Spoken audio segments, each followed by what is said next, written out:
नमस्कार दोस्तों, मेरा नाम है विजय कुमार गिरी और मैं आप लोगों का एक बार फिर से स्वागत करता हूं अपने यूट्यूब चैनल जिसका नाम है सुगा क्लासेस फॉर एग्रीकल्चर। दोस्तों, आज हम लोग पढ़ेंगे एक कॉम्पिटिटिव बुक ऑफ एग्रीकल्चर जिसको डॉक्टर नीमराज सुंडा जी ने लिखा है। इसमें हम क्या पढ़ेंगे? हार्टिकल्चर के बारे में पढ़ेंगे। हार्टिकल्चर में हम क्या पढ़ने वाले हैं? फूड प्रिजर्वेशन के बारे में। आज हार्टिकल्चर का ये लास्ट लेक्चर है। इसके बाद मैं आगे आपको एंटोमोलॉजी स्टार्ट करूँगा। इसमें हम क्या पढ़ने वाले हैं? फूड प्रिजर्वेशन में हम पढ़ेंगे कि फूड प्रिजर्वेशन की कौन कौन सी टेक्निक्स होती हैं, मेनली कौन कौन से ऐसे तरीके हैं जिनसे हम फूड को प्रिजर्व कर सकते हैं, फूड प्रिजर्वेशन कहते किसे हैं, और ये कितने तरीके से होता है, मतलब इनका नाम क्या होता है। जैसे जैम क्या होता है, जेली क्या होता है, स्क्वैश क्या होता है, कैंडी क्या होता है। इस तरीके से जितनी भी चीज़ें हम प्रिजर्व करके रखते हैं उनको अलग अलग कौन कौन से नामों से जाना जाता है, और किस फल के कौन कौन से चीज़ें बन सकती हैं, या फिर जैसे इन सभी चीज़ों को बनाने के लिए किसी फल के अंदर कौन कौन सी क्वालिटी होनी चाहिए। इन सभी चीज़ों के बारे में डिटेल में पढ़ेंगे। चलिए स्टार्ट करते हैं। सबसे पहले हम देख लेते हैं फूड प्रिजर्वेशन। अगर हम इसके डेफिनेशन की बात करें तो फूड प्रिजर्वेशन कहते किसे हैं? The art and science of keeping fruit for a long time without deterioration in quality. कहने का मतलब ये है कि किसी भी फ्रूट को या फिर किसी वेजिटेबल को लंबे समय तक प्रिजर्व करके रखने का मतलब ये है कि वो ख़राब ना हो, उसकी क्वालिटी रिड्यूस ना हो, और उसको हम लंबे समय तक रख के यूज़ कर पाएँ। जैसे कि मान लेते हैं फूल गोभी है, ठीक, कैलीफ्लावर का एग्जांपल लेते हैं। कैलीफ्लावर ठंडियों के मौसम में हमको मिलता है, और बाकी अगर हमको अगर हमको थ्रू आउट द ईयर लेना है तो हमको नहीं मिलेगा। क्यों? क्योंकि प्रोडक्टिविटी नहीं होती, प्रोडक्शन होता ही नहीं है, तो कहाँ से पाएंगे। कुछ चीज़ें होती हैं कि ग्रीन हाउस में उगा सकते हैं, मतलब प्रोटेक्टेड इन्वायरमेंट में कुछ फसलों को उगाया जा सकता है, लेकिन सभी फसलों को नहीं उगाया जा सकता। इसी वजह से हम क्या करते हैं कि कोई ऐसी टेक्निक ईजाद कर लेते हैं कि जिससे हम उस फूल गोभी को, जब वो ठंडियों में पैदा हो रही थी विंटर सीजन में, तब उसको हम प्रिजर्व करके रख लें, और बाद में जब गर्मी या बरसात या पूरे सीजन में पूरे वर्ष में हमको जब भी खाने का मन करे तो उसको हम खा लें। इसी तरीके को हम बोलते हैं प्रिजर्वेशन।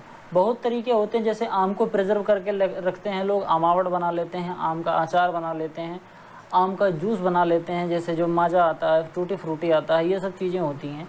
तो ये सब चीज़ें किसके अंदर आती हैं? ये सभी फ्रूट प्रिजर्वेशन की टेक्निक्स हैं। ये एक तरीके का आर्ट और साइंस का कॉम्बिनेशन होता है।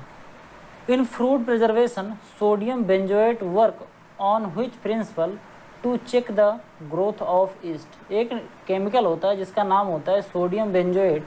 ये क्या करता है? ये किसी भी जिसमें ये लगाया जाता है तो वो क्या करता है कि ईस्ट के ग्रोथ को रोक देता है। ईस्ट समझते हो? आप जब ब्रेड लेके आते हैं, अगर ब्रेड आप कई दिन तक नहीं खाएं तो आप देखेंगे कि जो ब्रेड होता है उस ब्रेड के ऊपर एक तरीके का फंगस डेवलप हो जाता है। पहले तो स्टार्टिंग में वो हल्के से ग्रीन कलर का होता है, लेकिन बाद में फिर वही जो ग्रीन कलर है वो धीरे धीरे ब्लैक कलर में हो जाता है और पूरा जकड़ लेता है, पूरा जो ब्रेड होता है उसके चपेट में आ जाता है। तो इसी चीज़ को रोकने के लिए एक केमिकल आता है जिसका नाम है सोडियम बेंजोएट। एक तरीके का ये फूड प्रिजर्वेटिव है। इसी का यूज करके, जिसमें ईस्ट का लगने का खतरा होता है, जिसमें फंगस लगने का खतरा होता है, उसको रोकने के लिए सोडियम बेंजोएट डाल देते हैं। तो जिससे जो ये ईस्ट है ये डेवलप नहीं होता है, तो हमारी जो फूड है वो ख़राब नहीं होता है।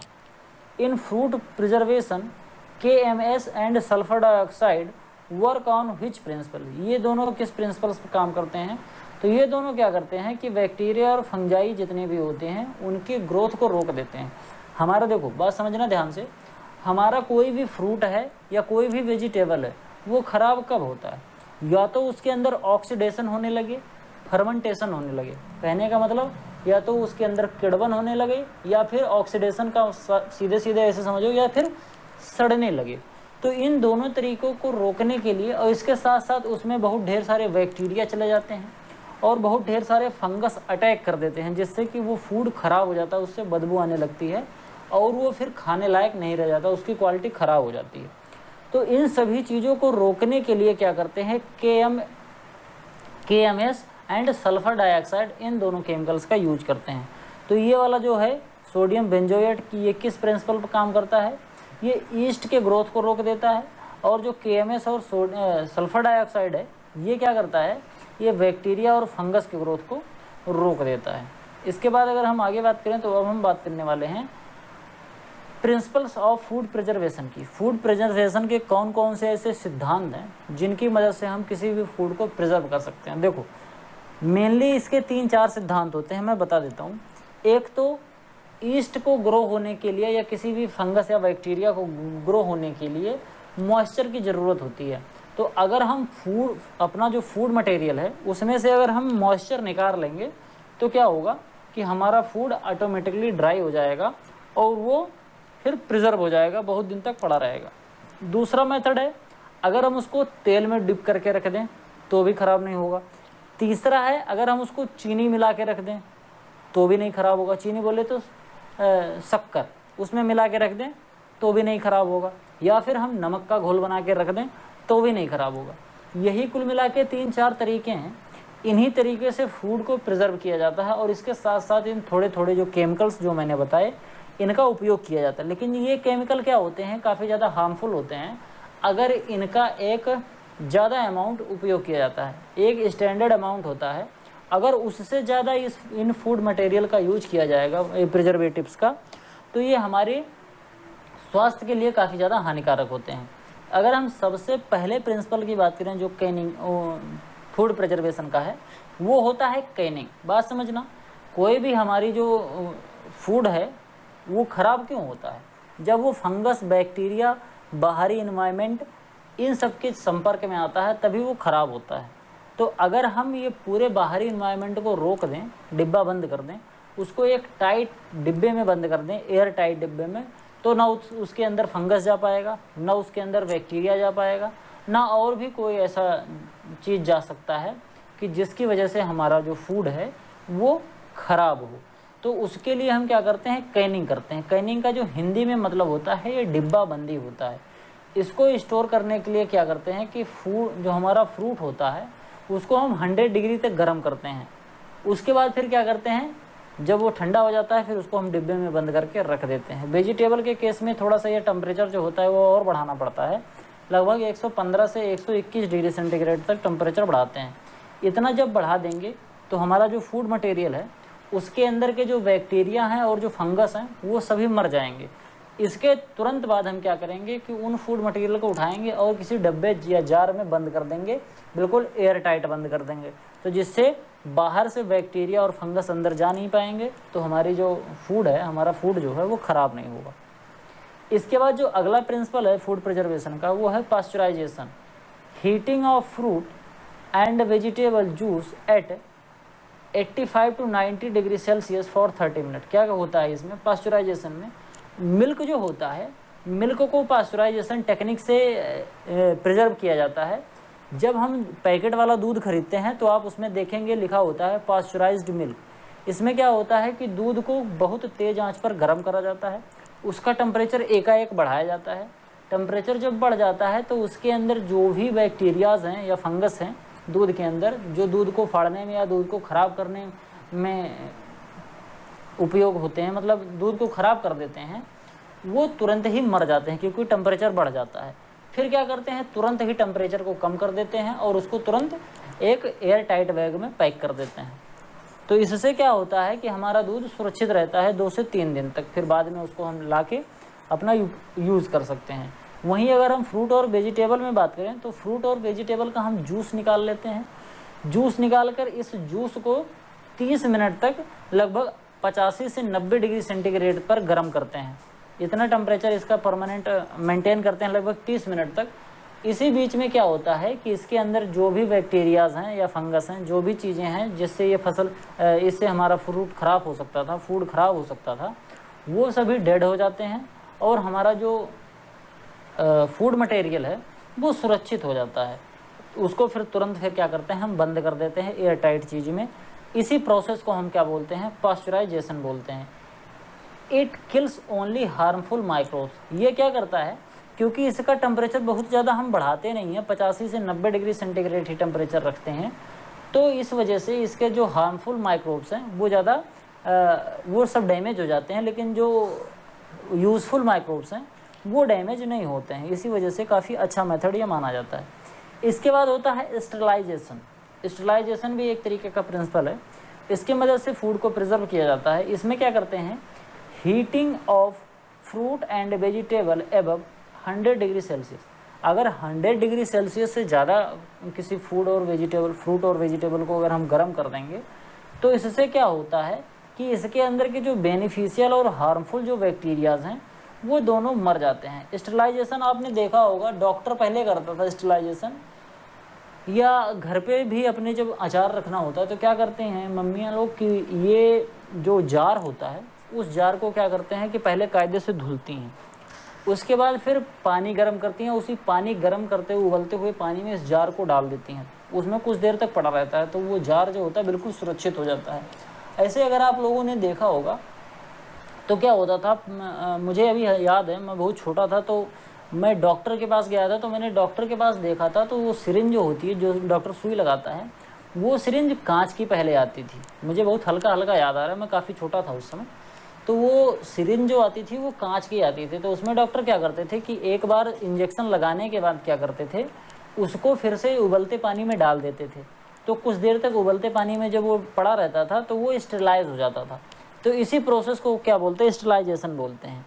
इसमें बेनिफिशियल और हार्मफुल जितने भी बैक्टीरिया या फंगस होते हैं ये सभी डेड हो जाते हैं। बात समझना, अभी जो मैंने पास्चराइजेशन बताया है इसमें केवल और केवल हार्मफुल बैक्टीरियाज डेड होते हैं, लेकिन ये जो अपना स्टेरिलाइजेशन है इसमें दोनों तरीके के बैक्टीरिया, चाहे वो हार्मफुल बैक्टीरिया हो और चाहे वो बेनिफिशियल बैक्टीरिया हो, ये दोनों तरीके के जो बैक्टीरिया होते हैं वो डेड हो जाते हैं। इसके बाद हम बात करते हैं फ्रीजिंग की।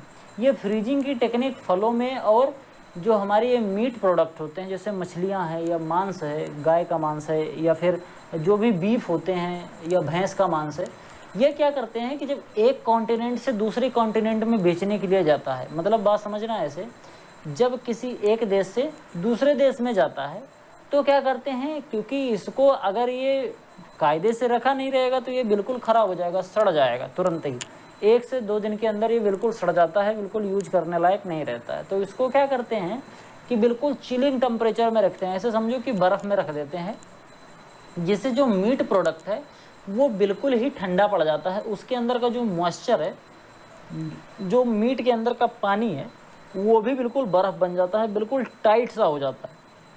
इस प्रोसेस से जो फूड होता है इसको 3 महीने, 4 महीने, 6-6 महीने तक हम प्रिजर्व करके रखते हैं। जैसे सऊदी अरेबिया में जो चीज़ें इंडिया से एक्सपोर्ट होती हैं, जैसे मीट एक्सपोर्ट होता है इंडिया में, खैर मीट में जो बीफ होता है, बीफ 2 तरीके का होता है, एक गाय का मांस होता है और एक भैंस का मांस होता है।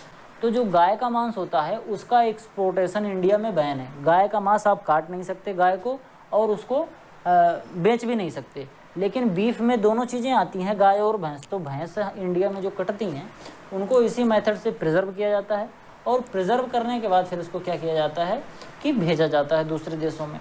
इसमें क्या करते हैं कि कूलर जो स्टोरेज होता है उसका जो ऑप्टिमम टेम्परेचर बनाए रखते हैं वो कितना रखते हैं, लगभग 15 डिग्री सेंटीग्रेड टेम्परेचर रखते हैं। और अगर वहीं हम रेफ्रिजरेटर में रखेंगे, अगर किसी फ्रिज में रख के लेके जा रहे हैं इसको, तो वहाँ पर 0 से 5 डिग्री सेंटीग्रेड टेम्परेचर रहता है। मतलब ऐसा टेम्परेचर कि पानी जिस पर बर्फ़ बन जाए वो टेम्परेचर मेंटेन करके रखा जाता है अपने फूड को प्रिजर्व करने के लिए, जिससे फूड काफ़ी देर तक प्रिजर्व रहता है। आगे हम बात करें क्राई प्रिजर्वेशन। ये क्या होता है, preserve in liquid nitrogen. Cry preservation बहुत ही अच्छी टेक्निक होती है। इसमें क्या करते हैं कि जो ह्यूमन बीइंग का सीमन होता है या जो गाय भैंस का सीमन होता है, इसको क्या करते हैं कि लिक्विड नाइट्रोजन के अंदर रखते हैं, तो ये सीमन भी बहुत दिन तक प्रिजर्व करके रखा जा सकता है। इसी तरीके से हमारा अगर कोई फूड मटेरियल है, खाने वाली चीज़ें हैं, उसको अगर हम डाल देंगे लिक्विड नाइट्रोजन में, जिसका टेम्परेचर -196 लगभग 200 डिग्री सेंटीग्रेड के आसपास होता है माइनस का, तो इतने जब ठंडे में चला जाएगा कोई चीज़, तो ना वहाँ पर फंगस डेवलप होगा, ना उसमें बैक्टीरियाज डेवलप होंगे, ना उसके अंदर ऑक्सीडेशन होगा, कुछ नहीं होगा। तो हमारा जो फूड है वो बिल्कुल सुरक्षित बना रहेगा। आगे हम बात करते हैं ड्राइंग की। जैसे मैंने बताया कि अगर मॉइस्चर निकाल देंगे तो ना तो बैक्टीरिया नुकसान पहुंचा पाएंगे और ना ही फंगस नुकसान पहुंचा पाएंगे। तो ऐसे बहुत से फ्रूट्स होते हैं, ऐसे बहुत से वेजिटेबल्स होते हैं जिनको हम सुखा के रख देते हैं, जिसमें सबसे ज़्यादा जो उपयोग किया जाता है वो है रेजिन। इसके साथ साथ आप जो भी नट्स खाते हैं जैसे अखरोट है, आलमंड है, काजू है, ये सभी आप ध्यान से देखेंगे तो ये भी बिल्कुल सूखे रहते हैं, सुखा के फिर इनको कैनिंग करके बंद करते हैं। तो ड्राइंग भी काफ़ी अच्छी प्रोसेस होती है। जैसे आपने देखा होगा जो किशमिश आती है, मुनक्का जिसको हम कहते हैं, रेजिन भी कहा जाता है, हमारे एरिया में इसको मुनक्का ज़्यादातर कहते हैं। इसमें क्या होता है कि जो अंगूर होता है उसको हम सुखाते हैं, अंगूर के अंदर का जो पानी है वो बिल्कुल निकल जाए, उसके अंदर का जो मॉइस्चर है वो बिल्कुल निकल जाए, तो अपना जो ये हरा अंगूर है ये बिल्कुल इस तरीके का बन जाए। इसको प्रिजर्व करके फिर हम रख लेते हैं, तो हम ज़्यादा दिन तक ये चलता है, ख़राब नहीं होता है। फिर आगे बात करते हैं प्रिजर्वेशन थ्रू ऑस्मोसिस। ऑस्मोसिस के थ्रू प्रिजर्व करते हैं। बात समझना, ऑस्मोसिस थोड़ा सा ये फिजियोलॉजी का एक टर्म है, इसको थोड़ा सा समझा देता हूँ। ऑस्मोसिस किसी भी लिक्विड का एक क्वालिटी होती है, ये हाई कंसंट्रेशन से लो कंसंट्रेशन की तरफ बहता है। मतलब जो उच्च सांद्रता होती है वहाँ से निम्न सांद्रता की तरफ बढ़ता है। जैसे मान लो कि आपने पानी ले लिया और शरबत ले लिया, अगर आप दोनों को मिलाएंगे तो शरबत जो होता है, शरबत के अंदर जो शुगर होता है उसका कंसंट्रेशन ज़्यादा होता है, तो वो शुगर किसकी तरफ बहेगा, जो आपका सादा पानी आपने मिलाया है तो उस सादे पानी की तरफ मिल जाएगा। फिर क्या होगा, दोनों बाद में दोनों की मिठास बराबर हो जाएगी। इसी तरीके से ऑस्मोसिस होता है। इसमें क्या होता है, हाई कंसंट्रेशन ऑफ शुगर हम बनाते हैं, शुगर का हाई कंसंट्रेशन का ऐसे चाशनी टाइप का समझो बनाते हैं। जब चाशनी हमारी तैयार हो जाती है उसके अंदर शुगर बहुत ज़्यादा होता है, फिर उसमें क्या करते हैं कि हमको जो फूड मटेरियल रखना है, जैसे मान लो आंवला का हम जैम बनाते हैं, तो इसमें क्या करते हैं कि सबसे पहले हम एक चाशनी बनाते हैं, ठीक, शुगर से बढ़िया एक चाशनी बनाएंगे, फिर उसी चाशनी में हम आंवले को डाल देते हैं।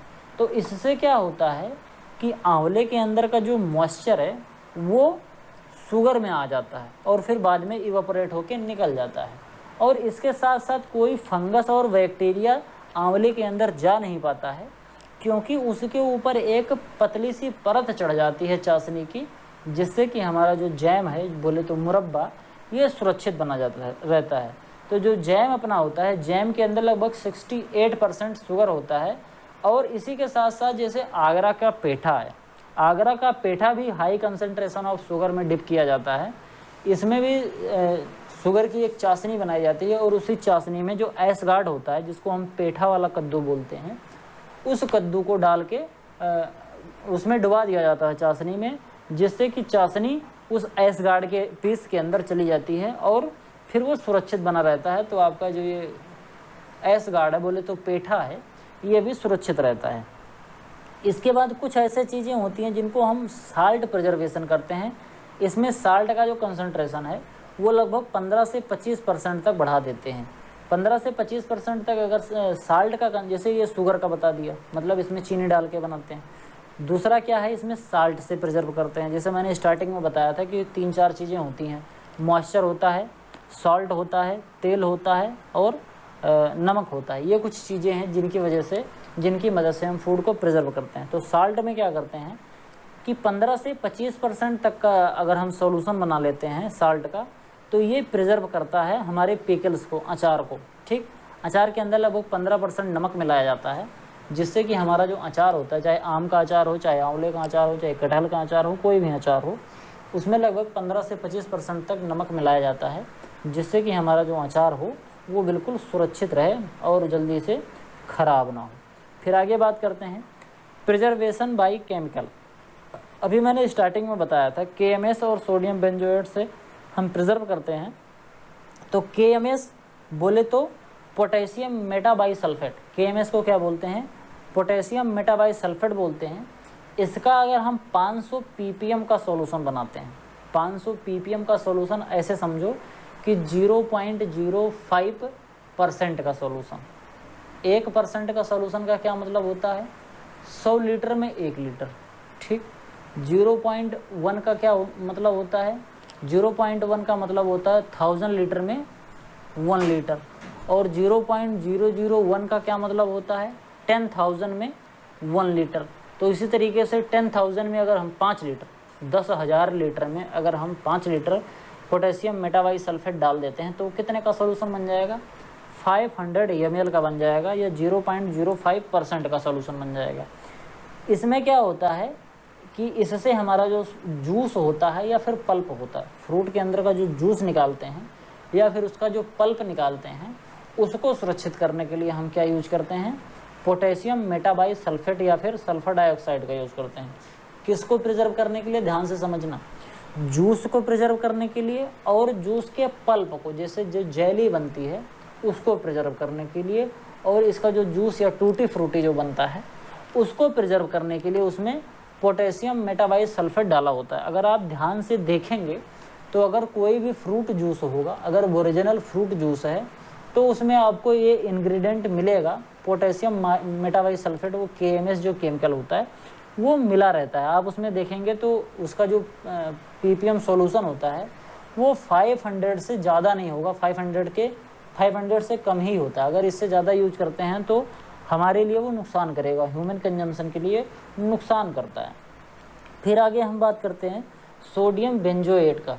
ये लगभग 700 ppm का घोल बनाते हैं।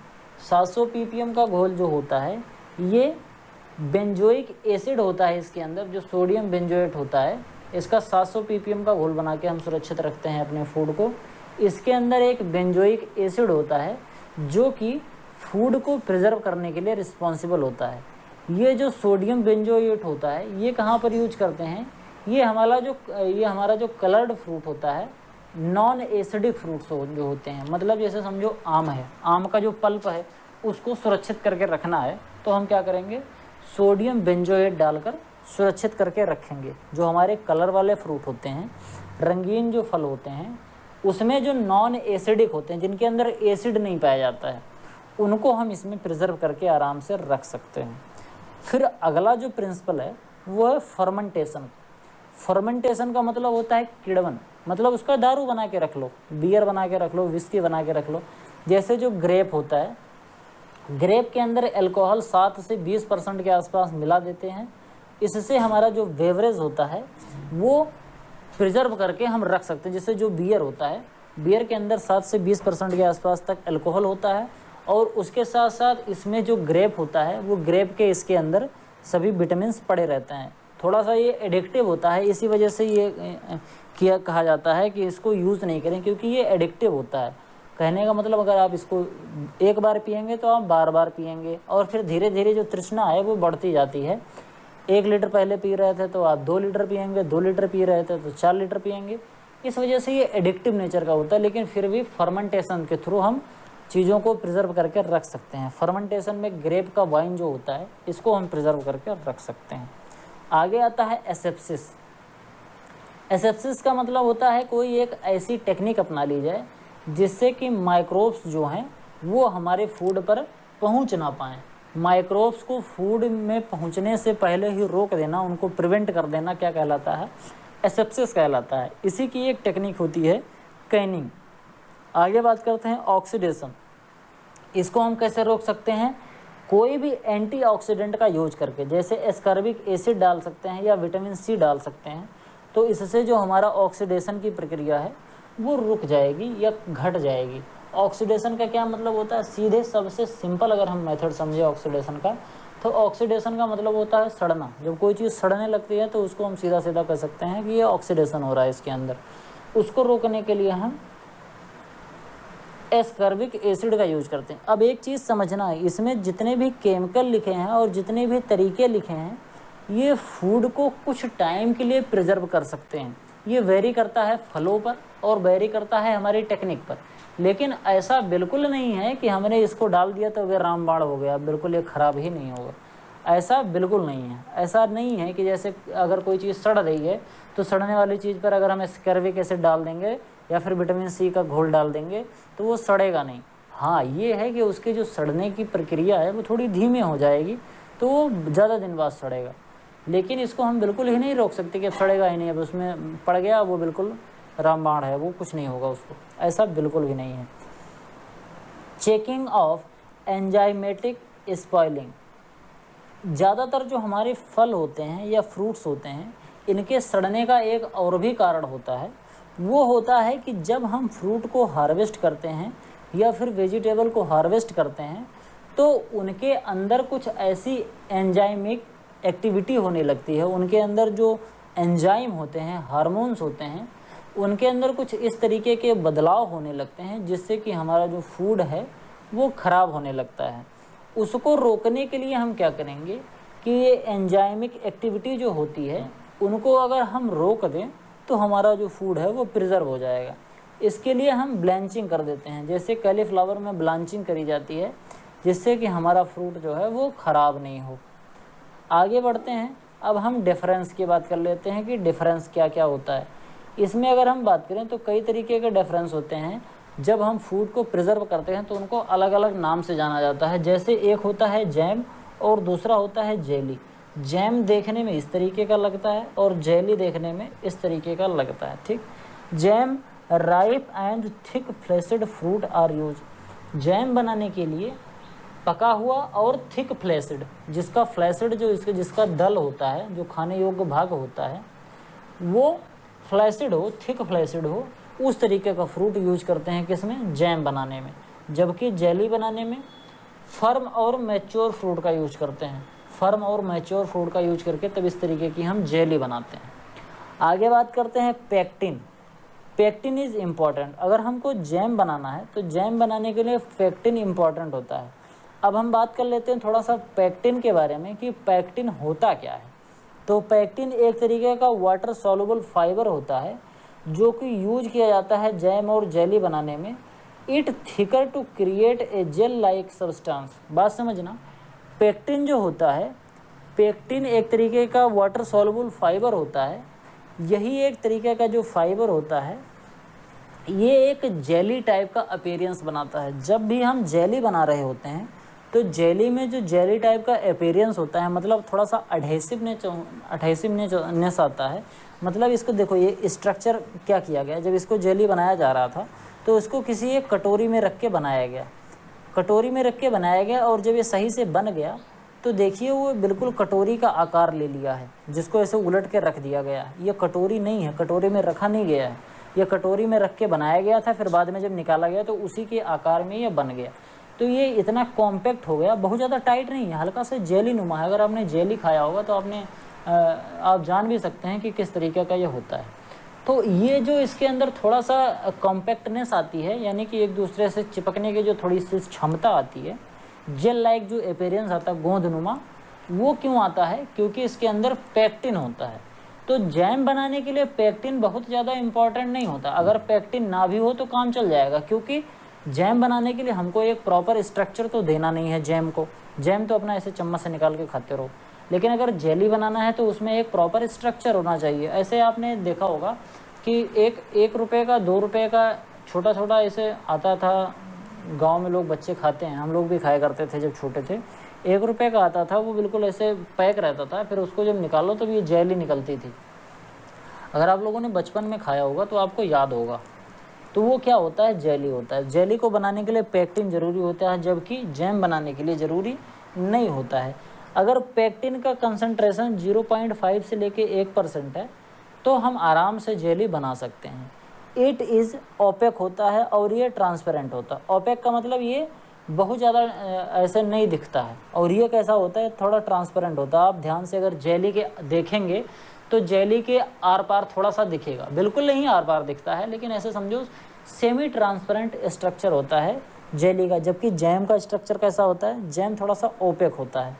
इसमें जो शुगर ऐड करते हैं लगभग 68.5% शुगर ऐड करते हैं जैम में, और जेली के अंदर 60 से 65% तक शुगर ऐड करते हैं, क्योंकि जेली में शुगर कम ऐड करते हैं और जो जैम होता है उसमें शुगर ज़्यादा ऐड करते हैं।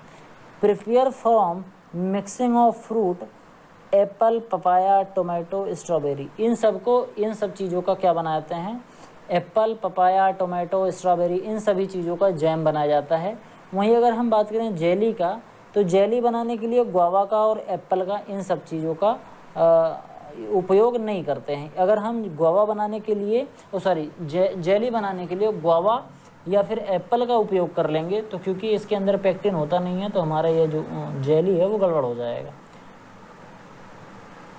टेम्परेचर की अगर हम बात करें तो जो जैम बनाने का जो टेम्परेचर होता है, इसमें जो है मैक्सिमम टेम्परेचर जाता है जैम बनाते समय, वो 219 से लेकर 221 डिग्री फ़ारेनहाइट जाता है। वहीं अगर जेली बनाने की बात करें तो 221 से लेकर 222 डिग्री फ़ारेनहाइट जाता है, मतलब कितना, लगभग 105.5 डिग्री सेंटीग्रेड। ये थोड़ा सा ज़्यादा गर्म हो जाता है तो जेली बन जाता है, कम गर्म होता है तो थोड़ा जैम बन जाता है। TSS की बात करें, टोटल सॉल्युबल सॉलिड की बात करें, ये मिठास का एक मापक होता है फ्रूट के अंदर।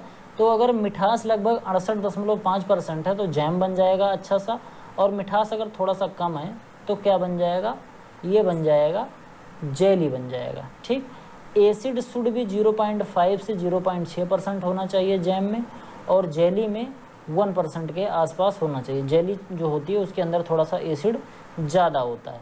फिर आगे हम बात करते हैं स्क्वैश और कॉर्डिनल, एक तरीके का ऐसा शरबत नुमा होता है। इसमें क्या होता है, strand juice containing moderate quantity of fruit pulp with concentration of sugar and water. Sugar, water और इसके साथ साथ फ्रूट का पल्प मिला के मिक्स कर देते हैं तो स्क्वैश अपना तैयार हो जाता है। और जब हम कार्डिनल बनाते हैं तो cardinal is made by the clearer sweetest juice of fruit pulp. ये क्या होता है कि फ्रूट का जो सबसे स्वीटेस्ट पार्ट होता है, जब फ्रूट बहुत मीठा हो जाता है तब निकालते हैं और तब बनाते हैं तो ये अपना कार्डिनल बन जाता है। अपना स्क्वैश किससे बनाते हैं, मैंगो का बनाते हैं, पाइनएप्पल का बनाते हैं, लेमन का बनाते हैं।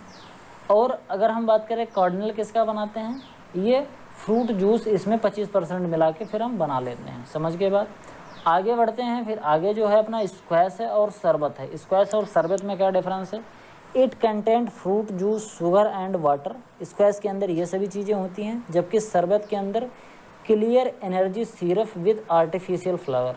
इसके अंदर एनर्जी सिरप होता है, एनर्जी सिरप के रूप में इसमें शुगर मिला दिया जाता है और आर्टिफिशियल फ्लेवर मिला दिया जाता है थोड़ा सा, जिससे लगता है कि हाँ ये इस फ्लेवर का है, तो इसको हम क्या बोलते हैं, शरबत बोलते हैं। स्क्वैश के अंदर जो TSS होता है वो 40% होता है, और जो शरबत होता है इसके अंदर TSS 70% होता है। कहने का मतलब जो शरबत होता है वो बहुत ज़्यादा मीठा होता है स्क्वैश की अपेक्षा। मैंगो, पाइनएप्पल से स्क्वैश बनाया जाता है, बढ़िया बन जाता है। और आलमंड या खसखस से क्या बनाते हैं हम, शरबत बनाते हैं। आगे बात करते हैं प्रिजर्व और कैंडी। प्रिजर्व और कैंडी में क्या डिफरेंस होता है, तो जो प्रिजर्व होता है ये made from natural fruit by cooking whole और कट। ये जो प्रिजर्व बनाते हैं इसमें जो फ्रूट होता है, नेचुरल जो फ्रूट होता है, इसको पकाते हैं, चाहे होल फ्रूट को पका दिया जाए और चाहे फ्रूट को काट काट के पका दिया जाए, तब बनता है preserves.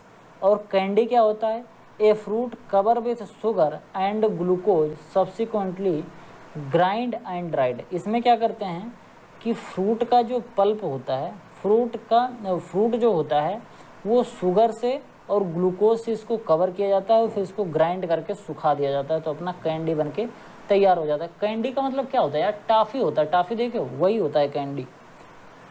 In heavy sugar syrup it is become tender temperature. आंवला का मुरब्बा जो बनता है ये प्रिजर्व करके रखते हैं, और आगरा का जो पेठा है वो कैंडी के नुमा हो जाता है। समझ गए, तो प्रिजर्व कैसे होता है और कैंडी कैसे होता है।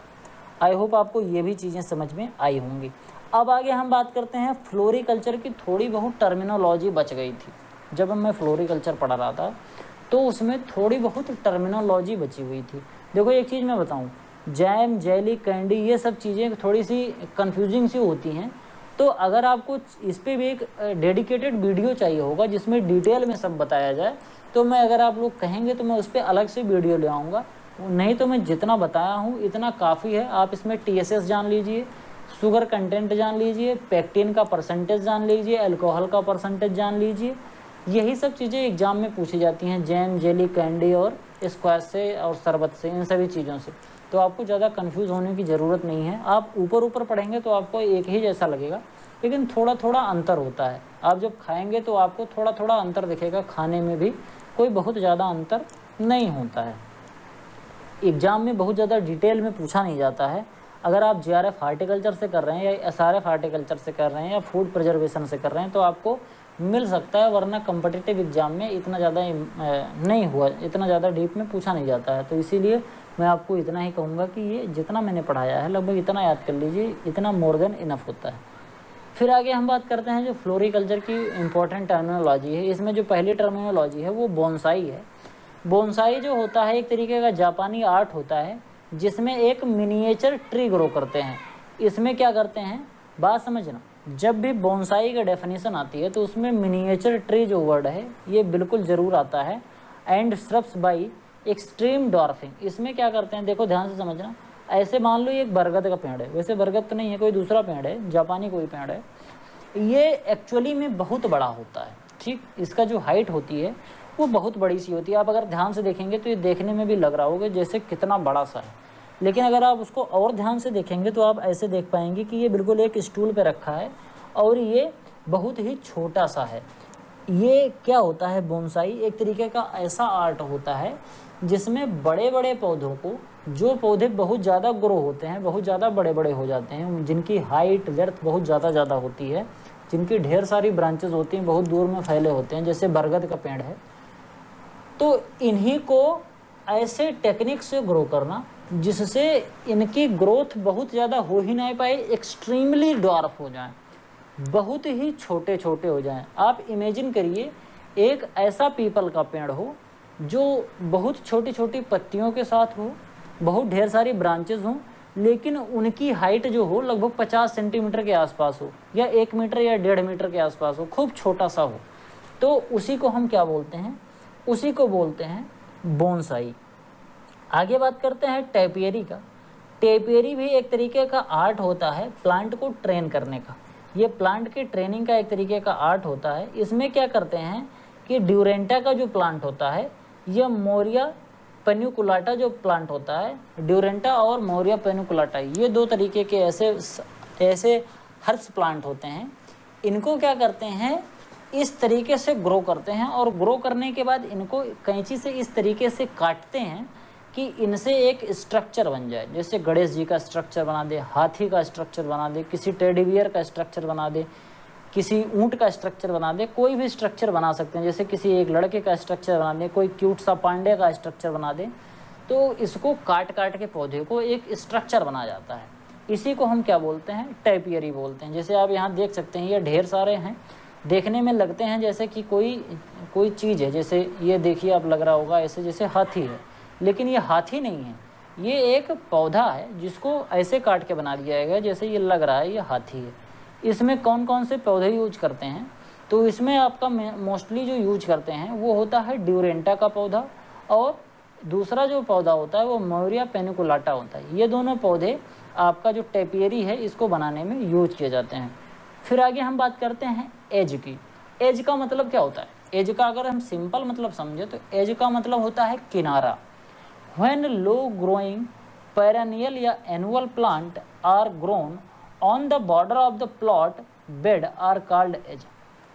कोई भी प्लॉट हो या कोई भी बेड हो या कोई लॉन हो, उनके किनारे जब बाउंड्री हम बनाते हैं तो बाउंड्री बनाते हैं किसकी, कोई पेरेनियल या एनुअल हर्ब्स प्लांट हो उसकी बनाते हैं, तो उसी को हम क्या बोलते हैं, एज बोलते हैं। इस तरीके का होता है। जैसे आप देखेंगे ये आपका गार्डन है, गार्डन का ये लॉन वाला एरिया है, जो आपको घास दिख रही है लॉन है, और ये आपका मकान है, मकान की दीवार है। इसके बीच में हमने ये ऐसे फ्लावरिंग कर दी, छोटे छोटे पौधे लगा दिए रंग बिरंगे, तो इसको हम क्या बोलेंगे, एज बोलेंगे। इसी तरीके से आप यहाँ देखेंगे ये लॉन है, बीच में एक छोटी सी दीवार है, और फिर इधर ये हर्बेसियस छोटे छोटे प्लांट लगा दिए गए हैं, तो ये क्या है, ये एज होते हैं, यही एज कहा जाता है। अब बात समझना हेज। एज और हेज में बेसिकली एक डिफरेंस होता है। जो एज होता है वो 1 मीटर तक हो सकता है। अभी जो मैंने पहला बताया, ये जो होता है इसकी जो हाइट होती है वो 1 मीटर तक हो सकती है, जबकि जो एज होता है इसकी हाइट छोटी होती है। इसमें when shrubs are planted on boundary for fencing, it may be ornamental और protective, जैसे करोंदा, बगनविलिया, मेहंदी, हिबिस्कस, कार्डमम, लेंटाना कैनरा, ये सब एग्जाम्पल हैं एज के। जैसे आप यहाँ देख सकते हैं, ये एज बना है, ये एज बना है, ये एज बना है, या ये देख रहे हैं आप, इधर एज बना है, ये एज बना है। मतलब ऐसे समझो कि हर्बेसियस मेड़ बना दिया जाता है, पौधों का छोटा सा मेड़ बना दिया जाता है। इसी को हम क्या बोलते हैं, एज बोलते हैं। इनकी हाइट बहुत ज़्यादा नहीं होती है। तो आज की वीडियो में केवल इतना ही। आई होप आपको वीडियो पसंद आया होगा। वीडियो पसंद आओ तो वीडियो को लाइक करें, आपके सुझाव कमेंट करें। चैनल पर पहली बार आए हैं तो चैनल को सब्सक्राइब करें, दोस्तों के साथ चैनल को शेयर करें। मिलते हैं किसी दूसरी वीडियो में, तब तक के लिए इजाज़त दीजिए। धन्यवाद।